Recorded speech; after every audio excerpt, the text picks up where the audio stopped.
Pemirsa, sebelum dialog kita lanjutkan, rekan saya Ami Ardini akan menyampaikan sejumlah informasi terkait kasus yang menjerat Ratna Sarumpait. Silakan, Ami. Ya baik, terima kasih Tasya. Pemirsa, polisi kini masih menyelidiki dan memeriksa sejumlah orang terkait dengan penyebaran berita bohong pengeroyokan Ratna Sarumpait.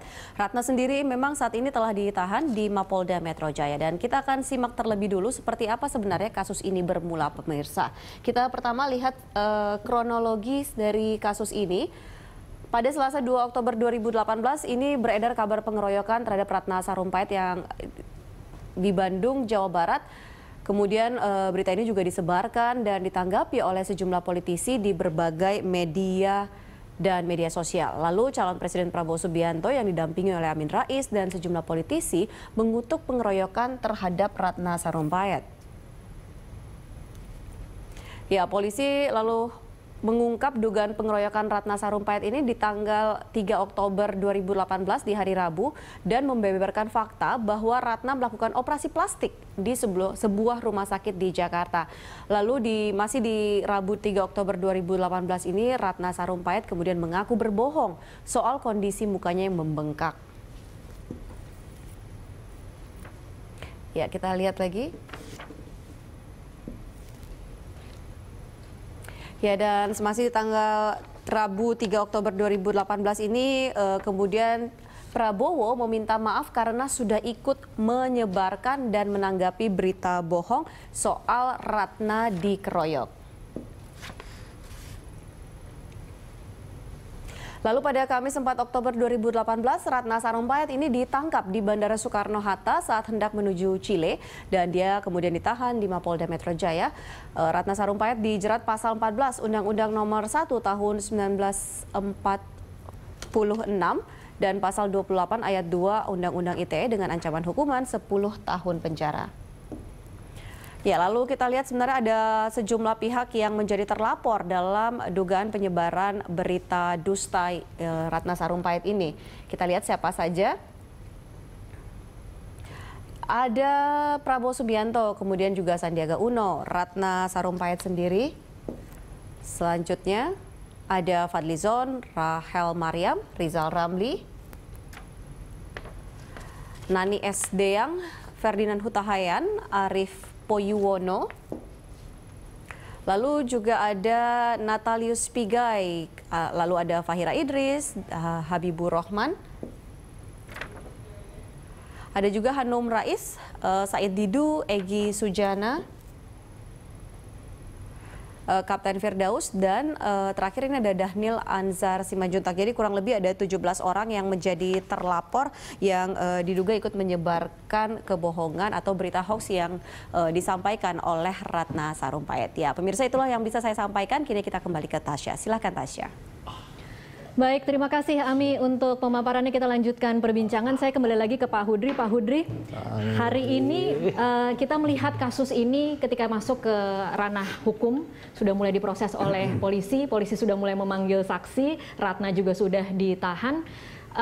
Bagaimana seharusnya pihak kepolisian memproses kasus ini tanpa kemudian dipersepsikan punya muatan politis? Iya, saya kalau kasih komentar ini khawatirnya akan mengganggu proses penyidikan. Tapi dari pandangan saya proses penyidikan ini tidak sepenuhnya sebagaimana ketentuan yang itulah. Saya bicara begitu ya. Jadi kalau secara teknis itu nanti saya bisa dianggap mengganggu ini ya. Biarkan saja tim hukumnya itu ya, saya kira tim hukum itu yang ini kan. Nah, misalnya ya untuk menetapkan tersangka kan biasanya mesti saksi-saksinya dulu yang diperiksa gitu loh, ya kan. Tapi ini terbalik, tersangkanya yang. Kalau kemarin argumennya karena ditakutkan mencoba melarikan diri, kemudian ditetapkan ditahan? Ya, konsekuensinya memang aturannya bilang begitu, gitu ya, nggak bisa. Nanti kalau kan sudah jelas untuk menetapkan tersangka itu ada prosedurnya. Nggak bisa ini gitu ya. Belum lagi ditangkapnya udah di pesawat di berbendera negara asing. Ini kan menimbulkan suatu permasalahan ya. Tapi ya mungkin saya hanya bilang saya nggak mau memberikan pendapat ini takutnya mengganggu proses penyidikan gitu ya.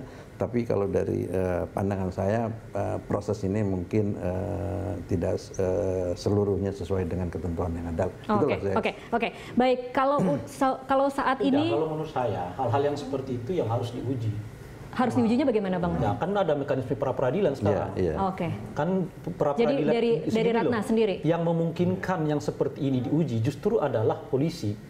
Kan kita tahu bahwa polisi lah dalam ini saudara Budi Gunawan dahulu ya yang menguji prosedur penetapan seorang tersangka boleh atau bisa dinyatakan benar atau tidak. Yeah. Yang menguji itu pertama kali adalah saudara Budi Gunawan. Tapi Bang Rey setuju oleh karena tidak? itu setelah ada putusannya Pak Sarvin terkait dengan ini dan ini sudah jurisprudensi, ya semua orang bisa mempergunakan. Sekarang kita uji polisi, benar nggak mekanisme dan prosedur yang mereka pakai dalam konteks menetapkan saudari Ratna Sarumpait sebagai tersangka. Oke, Bang Rey, tapi setuju tidak di titik ini kemudian memang kan bolanya ada di polisi saat ini. Lanjut atau tidak lanjut, kemudian memanggil orang lagi atau menetapkan tersangka lagi atau tidak, itu kemudian akan selalu bisa dipersepsikan dari unsur politis. Akan terjadi, kalaupun tidak terjadi akan dia bawa-bawa ke sana. Jadi bagaimana seharusnya polisi bertindak? Ya, polisi itu selama memungkinkan dia bisa membuktikan semua yang mereka lakukan sesuai dengan memenuhi unsur-unsur yang diamanatkan oleh undang-undang, mereka jalan saja. Dan biarkan waktu yang akan menjawab itu gitu. Nah, oleh karena itulah misalnya seperti yang disebutkan oleh Bang Hudri tadi, diujikan saja di pengadilan. Itu justru untuk mengawal polisi apakah benar-benar mereka melakukan ini secara profesional atau tidak. Gitu loh kira-kira. Sehingga dengan begitu unsur yang disebut dengan politik nggak masuk dalam konteks ini.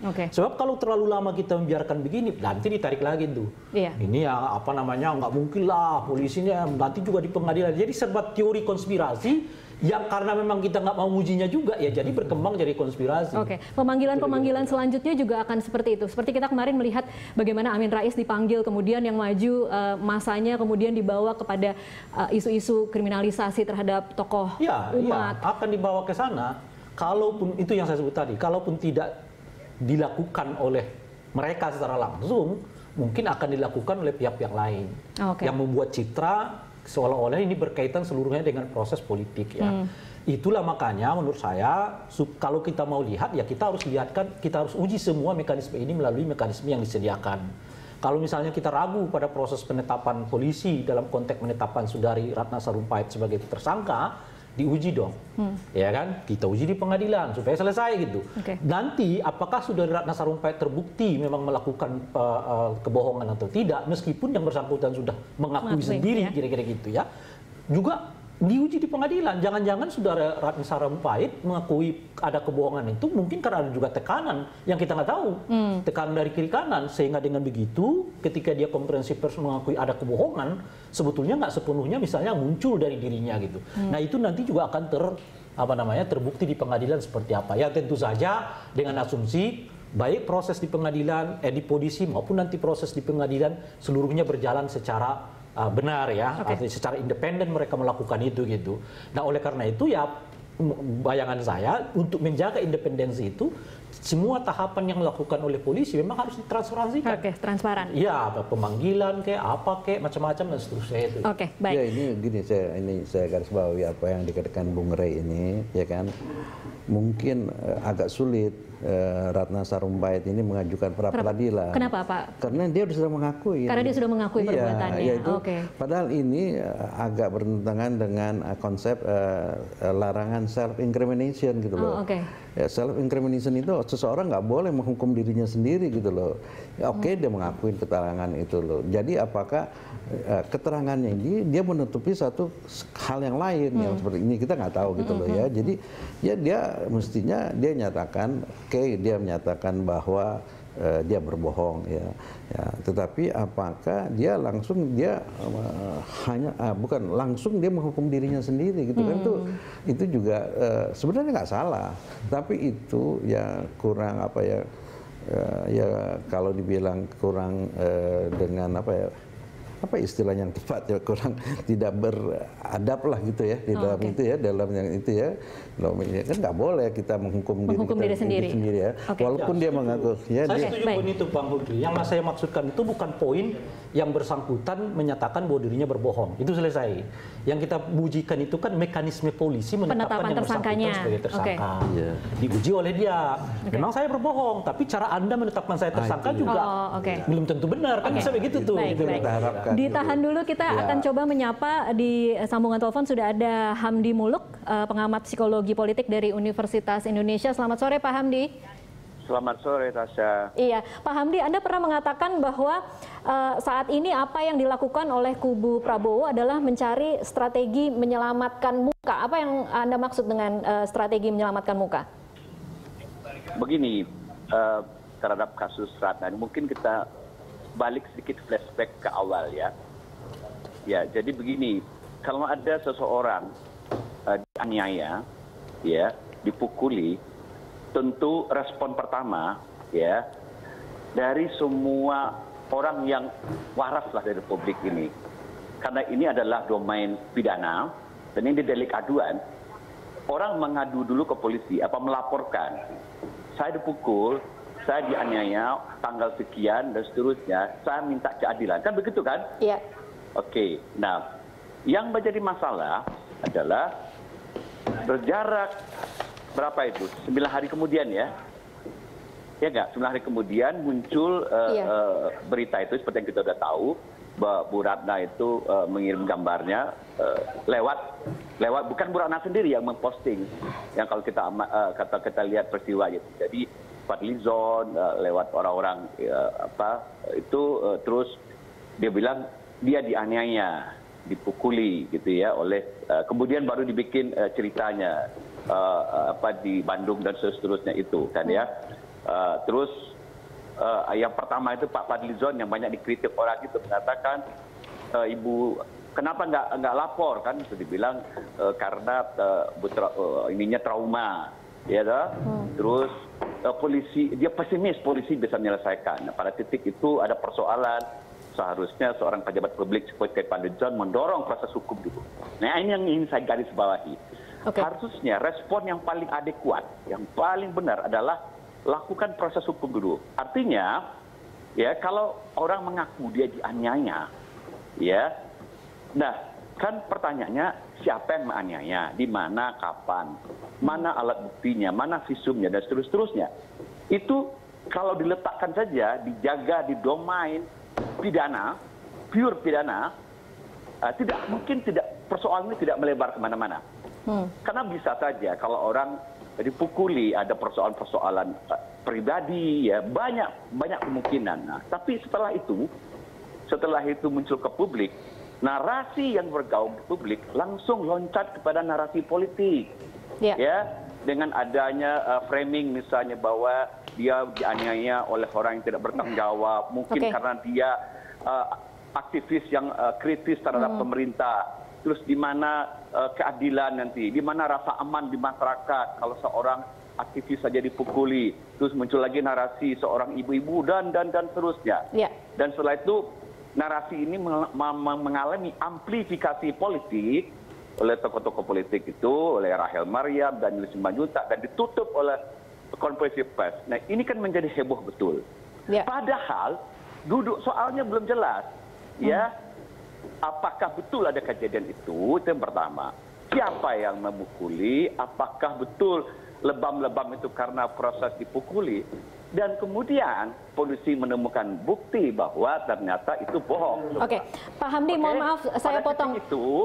Ketika itu, kenapa? Pak Hamdi, kita sudah sampai pada titik di mana Ratna Sarumpait akhirnya mengaku bahwa itu bohong dan kemudian saat ini diproses secara hukum. Tetapi Pak Hamdi, kalau tadi Anda mengatakan bahwa ini adalah strategi menyelamatkan muka dan kemudian playing victim, mencoba memposisikan diri sebagai korban. Menurut Anda berhasil tidak strategi ini dimainkan oleh kubu Prabowo?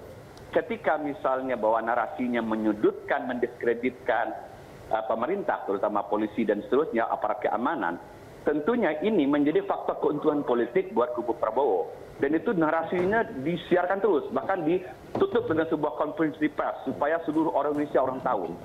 Ketika itu ternyata narasi itu bohong, serta-merta narasi itu tidak lagi legitimate, oke? Tidak lagi terlegitimasi sebagai kebenaran. Tentu malulah kubu Prabowo. Nah setelah itu dicarilah cara untuk menyelamatkan muka. Ya dibalik sekarang narasinya. Oh kami itu hanya victim dari kebohongan seorang. Berhasil tidak Pak Hamdi?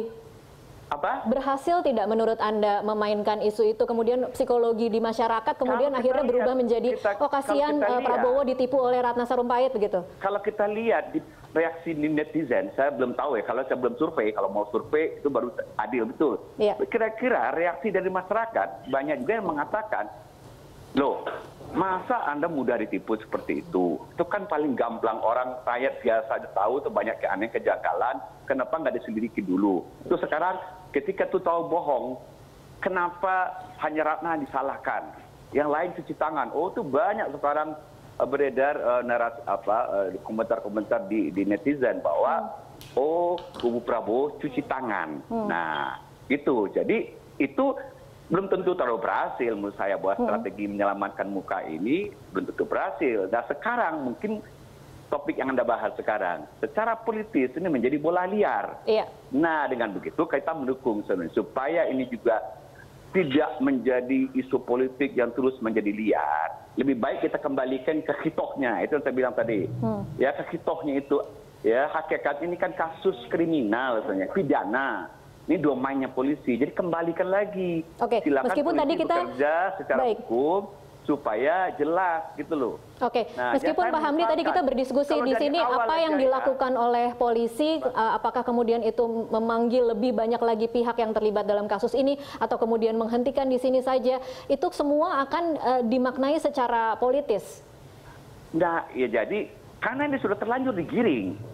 Coba kalau dari awal itu misalnya nggak usah ada konversi pers, nggak usah ada amplifikasi oleh macam-macam tokoh politik gitu ya, di-keep hanya menjadi kasus kriminal biasa, lapor polisi, selesai duduk soalnya. Tapi sekarang kan sudah menjadi narasi politik, ya ibarat lagu dangdut sekarang kau yang mulai, kau yang akhiri. Itu kan sekarang kan. Nah jadi, tapi kalau saya sebagai publik ya kalau saya menyarankan sudah ya sekarang balik saja ke hitohnya, ini kasus kasus kriminal gitu ya, silakan aparat hukum bekerja supaya sekarang ya, jadi jangan pihak-pihak sekarang dipanggil jadi saksi itu takut menggoreng narasi macam-macam. Baik. Ya ini kan kasus hukum murni gitu. Baik, Pak Hamdani, terakhir pertanyaan untuk Anda, akan seperti apa kasus ini mempengaruhi publik dari sisi psikologi politik? Nah tentu begini ya, bahwa bagi publik kejujuran dan kredibilitas itu adalah hal yang paling penting dalam politik. Jadi kalau dari survei-survei, Anda bisa lacak itu. Apa kriteria pemimpin yang Anda inginkan? Paling pertama integritas, jujur, kredibel, ya itu sekarang. Nah jadi kalau misalnya kubu Pak Prabowo terseret ya, katakanlah seperti itu ya, terseret dalam pusaran kasus kebohongan itu sedikit banyak dan berimbas, dan publik merasa kredibilitas ya dan kejujuran itu turun. Nah jadi mungkin saja ini akan berdampak kepada elektabilitas. Gitu seharusnya begitu. Baik, terima kasih Pak Hamdi Muluk sudah berbagi informasi bersama kami. Pemirsa, itu tadi Hamdi Muluk, pengamat psikologi politik dari Universitas Indonesia. Kami masih akan melanjutkan perbincangan ini. Saya tahu Pak Hendarsam akan memberikan komentar terhadap poin-poin yang tadi dikatakan oleh Pak Hamdi. Tapi kita akan break dulu, pemirsa, tetaplah bersama kami. Prime Time Talk akan kembali sesaat lagi.